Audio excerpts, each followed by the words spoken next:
River Center, and Roy Wilkins Auditorium. And the mayor just took the podium to talk more about their plans for this renovation. We'll take you there live now. Roy Wilkins Auditorium and River Center. When I ran for mayor, I promised to tackle the tough problems facing our city and to bridge the gaps that have slowed progress, while being mindful of the growing property tax demands in our city that affect everyone, whether you rent or own. This framework represents a new sustainable approach to funding critical downtown infrastructure. This agreement will not raise property taxes. This is a good deal for our city. Soon after taking office, I brought stakeholders together to begin addressing the issue. Today's announcement is the result of the work and the furthest the city has moved in this process yet. This is proof positive that we can respond to a crisis and move our city forward at the same time. As we revitalize our city center, we need these key anchors to be modern, competitive, and ready to host events. The Grand Casino Arena, River Center, and Roy Wilkins Auditorium are vital gathering places for cultural events, conventions, and sports, and they drive economic activity across our state. From an investment perspective, upgrading the city-owned property sends a clear signal that St. Paul is open for business and ready for partnerships. This project will help attract additional investments, events, and visitors to our downtown, which in turn will expand our tax base. A key feature of the agreement is a dedicated fund for ongoing maintenance so that we won't need to return to the Capitol every decade for more funding. As a former legislator, I know how important that long-term stability is in getting a deal across the finish line. I am an optimist and believe that where there is a will, there is a way. Open dialogue is crucial to how we get this ask across the finish line at the Capitol. My team and I have been talking to legislators throughout this process to make sure that we can include their perspectives in our negotiations. I'm committed to fighting for this deal, and I look forward to talking to the legislature. I want to thank Craig for his commitment to downtown St. Paul and for negotiating in good faith. I will now turn the mic over to him for a few remarks before we take questions about the framework agreement. Craig. Thank you, Mayor Her. It's good to be here with you. Good morning, and thank you for joining us at Grand Casino Arena. First and foremost, I'd like to thank the mayor for her strong support of this project. In just a few short months, she's hit the ground running as an excellent leader and a great partner. It's clear we share the same commitment to economic development and quality of life for downtown St. Paul, and we're excited to move forward. The arena complex, including Grand Casino Arena, River Center, and Roy Wilkins Auditorium, is the economic engine of our city. Every year, these facilities host over 400 events, attracting over 2.1 million visitors and generate $383 million in local economic activity. And each year, the facilities become more outdated and less competitive at attracting regional opportunities. Grand Casino Arena is beyond its planned competitive lifespan. Roy Wilkins is an auditorium, is 94 years old, built before the internet, before television, or even FM radio. It's an exciting time in St. Paul right now. March is the busiest month for our capital city. These beloved city-owned facilities are hosting state high school sports, Minnesota Wild, Minnesota Frost, and soon Major League Women's volleyball games, concerts, cultural events, and more, keeping our communities vibrant. You can feel the energy on the street of St. Paul when our campus is busy. We need to keep these venues modern, safe, accessible, and up-to-date for visitors from across the state and beyond. And that's why I am very proud to invest in this partnership with Mayor Her and the City of St. Paul.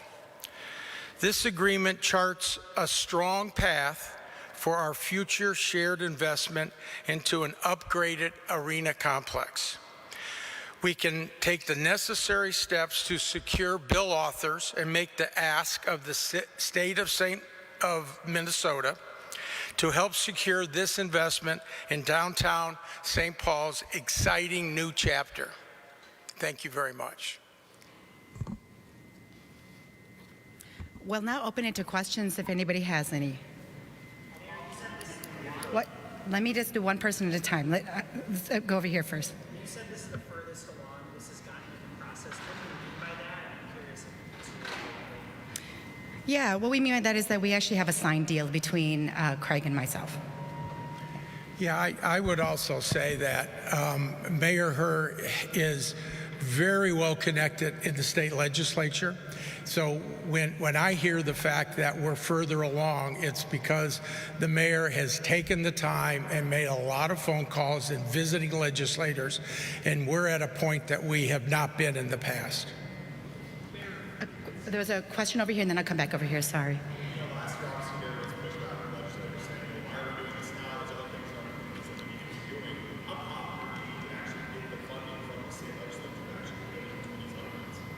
Yeah, so the state legislature is a place in which like dreams come true, and it's also where dreams can go and die. And you have to make a strong case for it. I think that part of the problem in the past has been that there hasn't been the strongest case for it. It's really difficult to sell a deal to legislators when there's not actually one that has been signed by the parties.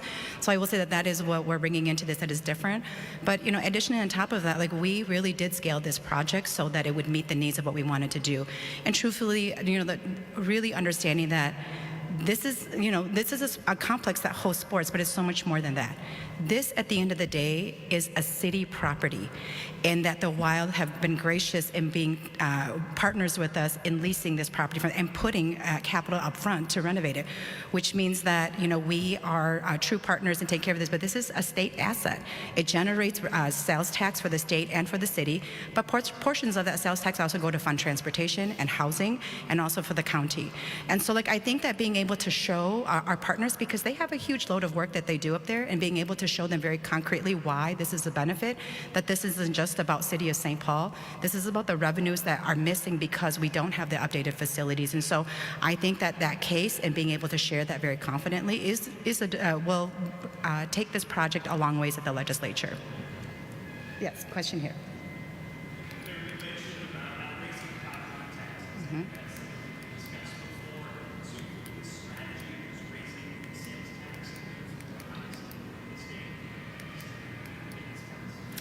Yeah, so actually we're not raising the sales tax. So there's already a half-cent sales tax that is currently now using to fund this complex now. We're asking for an extension of that sales tax, so it's not a new sales tax.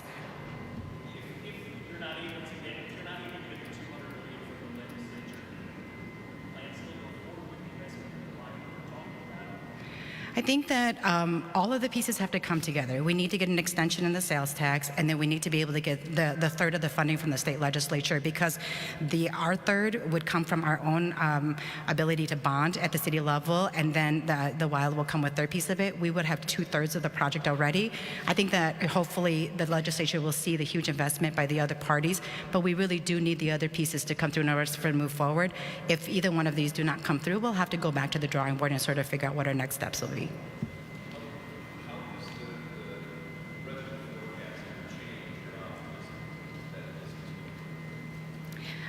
It makes me more optimistic. Sorry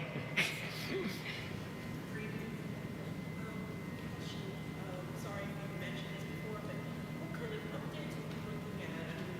As just a regular person walking around here, this all looks fine to me. So what are we looking for I can talk a little bit about the basic infrastructure, and I'll let Craig answer the rest of it. So, for example, if you've been in the River Center in the Royal Wilkins, so there's a basement part of it that we want to be, because as Craig mentioned, that building is almost 100 years old, that we want to be able to build the infrastructure underneath this, so that to renovate that piece of it, so that then when we do the additional second phases, so that we can actually work on the top part of the Roy Wilkins, and that also then creates creates additional space that is connected to our convention center, but also that we have to remember that when these buildings were built, we have outdated HVAC systems, that we have, if you think about even our escalators and the ability to get people in and out, that we do know that, with things like COVID and needing to have updated HVAC systems, those are things that we have to actually just do because they're decades, years old. So there's critical infrastructure within this building that people cannot see that we have to upgrade and put investments into that. But Craig, I don't know if there's other Sure. things. Yeah, that's a good question, because so many of the benefits of this financing and remodeling are behind the walls. People don't see them. So, all the safety issues that are now part of the normal protocol, they require different types of wiring, and high def is something that is new, that was not around in 2000. So that takes all new wiring. We mentioned our bathrooms. If anybody has been to one of our games, the lines go 100 yards outside, and it's outside the bathrooms, and it's our fans. It's just not right there, and they see the other facilities in town and how updated they have become, and they expect that we have that same kind of updates. So there's a lot of things. Most of it is behind the walls that you can't see, and really that's why, just to keep up with what everybody else is doing and make our fan and make this place into a facility that the city and our fans are proud of. On the same line, there are previous versions of this plan that have called for street-facing improvements, where there would be like a restaurant open 365 days a year. Is that part of this plan? Is that, say, behind the walls? Is that not? Yeah, that is not really part of this plan. All right, so we do expect and will encourage private investment all around this campus, but we aren't building anything that would benefit other people to come in specifically, but we will be encouraging them to be part of the whole development.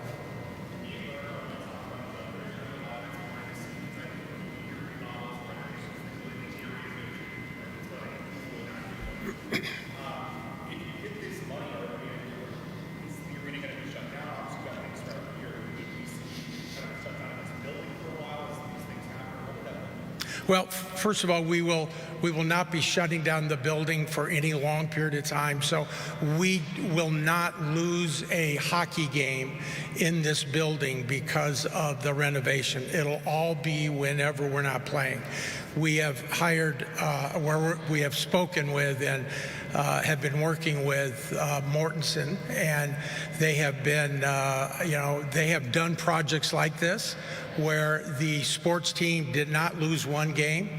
So there likely will be in the summertime when most of this will happen.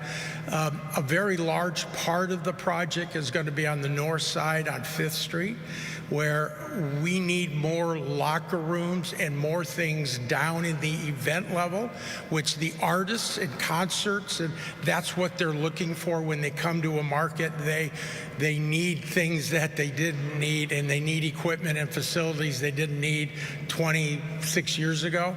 So that's a lot of where the expense will go. People will notice that it's going to be new and beautiful, but that's not really what it's all about. But we will make sure that people will be proud of what is built here.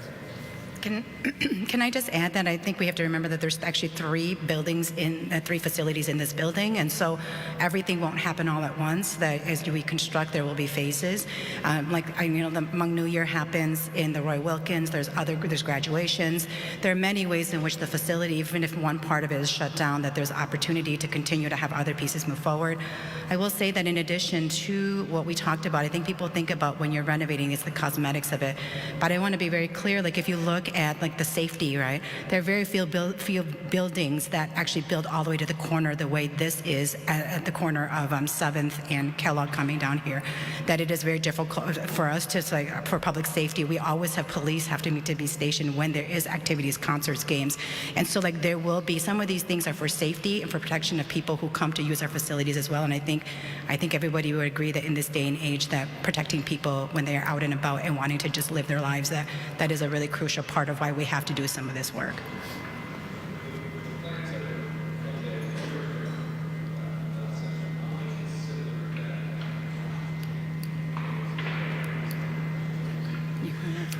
It is very close to that same plan. We have, I'd say, economically downsized some of the things that we were building, so it's, but it's really not that much different than we had at that time. Can you explain I believe it was the Roy Wilkins part that's sort of contingent on financing? Can you explain? That's Explain what that means. the private financing, that would be, okay, do you want me, okay, so the city will be put, so the Roy Wilkins is about $150 million, so it'd be the Roy Wilkins and the convention center, because we would refurbish the bottom floor of the Roy Wilkins and make it part of the convention center. The city is committing to financing half of that. They are going to be looking at another private investor to come in for the other half. We are likely, we believe, I mean, we've been talking with the city about that. We haven't come to a firm agreement yet. And if we can't, then they would go outside to find somebody else who would take our place, or at least make the other half of that commitment.